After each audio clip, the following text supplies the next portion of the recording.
Hey guys, welcome back to the Goddess Within Her podcast. I'm your host, your God sis, Chelsea. Today we are going to talk about grace. I touched on grace in the previous episode where we talked about forgiveness. And I talked about how grace is undeserving. It's not fair. We don't deserve grace. It's not fair. But it's given to us anyway, and that's the beauty of it. And that is one of God's traits. And that is one of his traits that we need to try and embody as we walk in his image on this earth, right? So number one is forgiveness. Matthew 18:21 through 22 says, Then Peter came to Jesus and asked, Lord, how many times shall I forgive my brother or sister who sinned against me? Up to 7 times? Jesus answered, I tell you not 7, but 77 times. Child, that always gets me because the hardest part for me is just forgiving people who like literally intentionally do wrong or want to harm you or give you negative spirits. But forgiving others is not for the person. It's for you. It's so you don't carry that hurt and that evil spirit. It's not good for your mental health. You have to be able to forgive others. And that may include forgiving yourself. I went really deep into this in the previous episode. So if you missed it, please go back and listen to this. Number 2, we have to rise above the evil. And we have to know what the evil is that we're rising above. Galatians 5:19 says, The acts of the flesh are obvious. They're really not obvious, but let's get into them. Sexual immorality, impurity, debauchery, idolatry and witchcraft, hatred, discord, jealousy, fits of rage, selfish ambition, dissension, factions, and envy, drunkenness, orgies, and the likes. There are different words here, and some of them are describing the same thing, like hatred and anger and envy and jealousy. However, it's kind of like it's on a spectrum. It's like you can just hate somebody. Or no, you can be angry. Ooh, but don't let that anger turn into hate or envy or jealousy. All of the emotions play off of each other into your actions. So you really want to grab a hold of that evil when you see those emotions come. It's just a build on. And so that's really why you have to know yourself and know your emotions and be able to pinpoint that emotion and find out what is the root cause, and then you can make sure that you're not seeping into that evil spirit. And for impurity, the way that you know if you're being pure or not, your heart posture. And your heart posture is what affects these next 3. Selfish ambition. So God teaches us to be selfless. It's really the heart posture behind it. And if you are saying no to certain things with the intent to protect yourself and to put yourself first, that is not being selfish. Selfish, by definition, is lacking consideration for others, especially as believers of Christ and people who lead with love and lead with grace. You are thinking about that other person before you even think about yourself. So the act of putting yourself before others is just self-love and prioritizing. However, having a selfish ambition is lacking consideration of others. It's not even having that first step of, can I make this work? How can I compromise? How could we make this work together? But no, it's what I want and that's it. Lacking consideration of others, lacking love or grace. I really wish I had the time to literally go into every single word, but I want you to go into every single word. Look at the definition and look how they play off of each other. So you have to be mindful of your spirit. Know when your flesh is in the works. Yeah, we call it evil, but it's really just our flesh because we have free will. We have the ability to indulge in those flesh desires, or we can indulge in our spirit. And it's up to us as spiritual leaders to do so upright and with God. And when you're not considering God and you're not considering His will and His spirit and His love and how He and His traits and embodying that, then you kind of get lost. You get lost. And if you don't stop your flesh in those seasons of anger, when you feel impure, when you start overly indulging. I talked about gluttony in my last episode because sometimes I can overindulge in food because I just love food, and I've had to stop myself because if you do not stop yourself, eventually you'll start to feel the weight. It'll get heavier and heavier. You'll get bitter and bitter. You'll get very irritable. Like, things will really just tick you off really fast. Your anger, emotional intelligence is so important for you to be able to identify your emotions in yourself and then apply a corrective action so that you are not letting your emotions and your flesh take over your spirit. Okay? So grace. Bringing it full circle. Grace. Giving grace. It starts with number 1, forgiveness. We have to forgive others for yourself. Don't carry that hurt and that evil spirit. And then number 2, rise above the evil. Rise above your flesh. Okay? Take a look at Galatians 5:19 through 21. Read them. Look at the definitions. And look at words. Okay? In the last episode, I talked about how I'm just a natural critical thinker. And so when I think of words and somebody tells me like, oh, that color is red, that color is blue. Like, who says it's red? Who says it's blue? It's blue. So I did look up and so that made me think of languages, and languages are made up. Words are made up. And really, the word really has no meaning. Like, words are just a makeup of letters, and letters are just curved lines put into a symbol. And what really matters is what the meaning is behind the word. And words are just expressive language, and we can all communicate. But are we choosing to communicate? Are we choosing to listen to understand? Taraji Henson, she did a interview, and the snippet of it was posted on Instagram. And she's talked about how nowadays we're not listening to understand.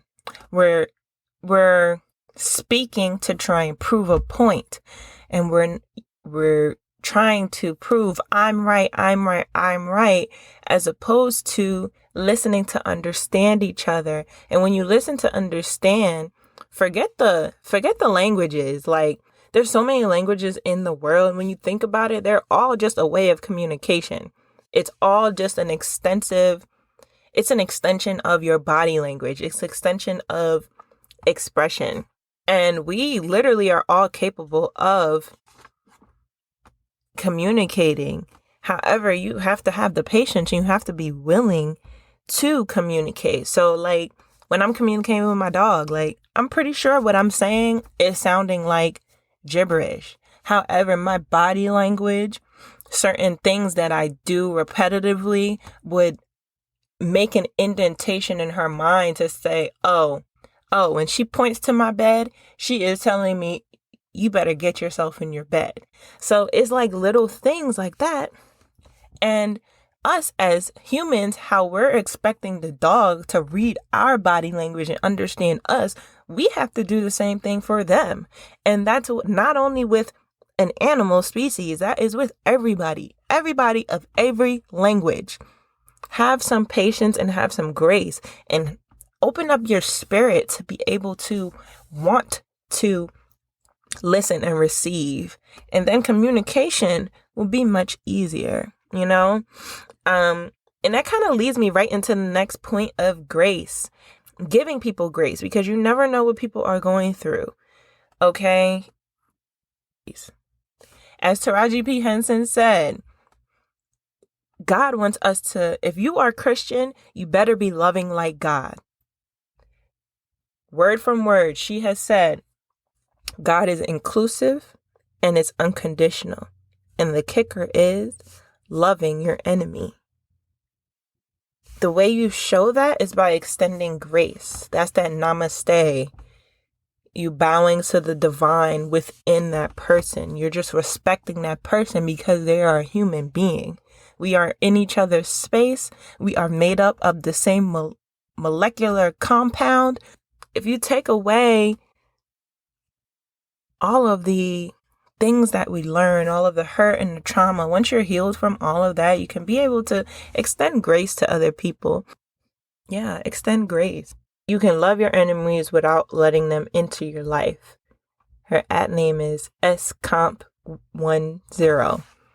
I want to give the credit where credit is due, because that is so crucial. People think when people say, oh, love your enemies, you have to be doing all of this other stuff. Like, really, no. You're just respecting the floor that they walk on. You're just respecting the person as a person. They can do whatever they want.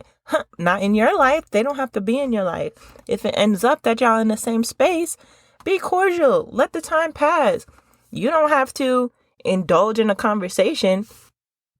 A simple hand gesture, a simple smile, anything.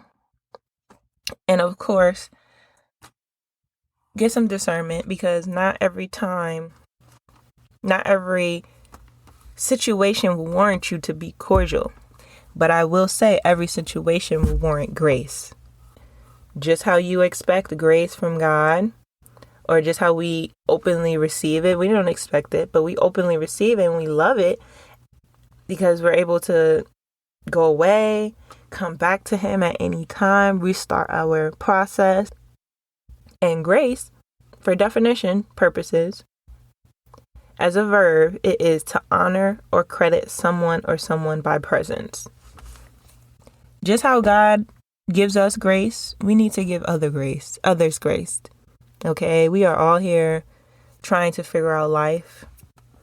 Galatians, let's go back. Galatians 5:22-23. So we talked about, and we kind of broke down the different sections of evil and of the flesh, right? Now we have to go to look at what the fruit of the Spirit gives you, okay? We see what the fruit of flesh gives you. It gives you a bunch of issues: envy, division, anger, selfishness. That's the type of fruit that the flesh is going to bear. Now, the fruit of the Spirit is love, joy, peace, forbearance, kindness, goodness, gentleness, and self-control. Against such things there is no law. Okay? Look at the things you're doing. What type of fruit is it bearing?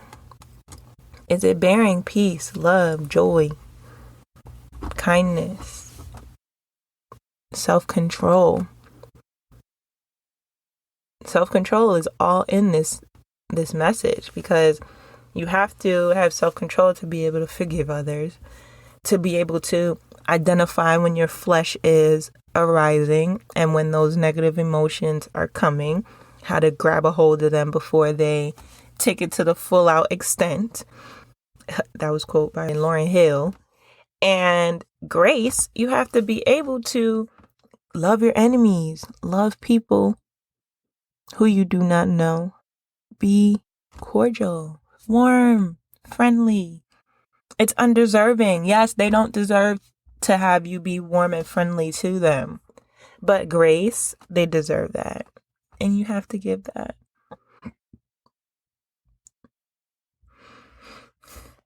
And remember, when you intentionally want to change your spirit, God will give you an opportunity to show what you have learned or how you think your spirit has changed. So don't be surprised when the devil comes trying to distract you, trying to keep you in that same cyclical motion that you were in before, to literally be insane. And insanity, the definition of insanity is doing the same thing over and over again and getting the same result. That's what the devil wants. So anytime you try and elevate in God, in your spirit, there's going to be a test from God and distraction from the devil. So pass the test. Pass the test. And the good thing about it is, if you don't pass the first time, the test is going to keep coming back over and over again until you get it. But just don't be surprised when it does come up, because it's an opportunity for you to grow. Okay? So, give grace to others. Number 1, forgive. Number 2, rise above your flesh. And number 3, give grace. And let me give the definition of give. Give means, the verb text means freely transfer the possession of something to someone. Hand over. So freely giving grace, okay? No strings attached, no hearts attached, no expectations. Doing it out of love, unconditionally. Yeah? Give grace. Remember the definition of being cordial. And remember to enforce your boundaries. That's self-love. Self-love is not selfish. All right, guys. That is all for today. I hope you enjoyed this message. I'll see you next time. Bye.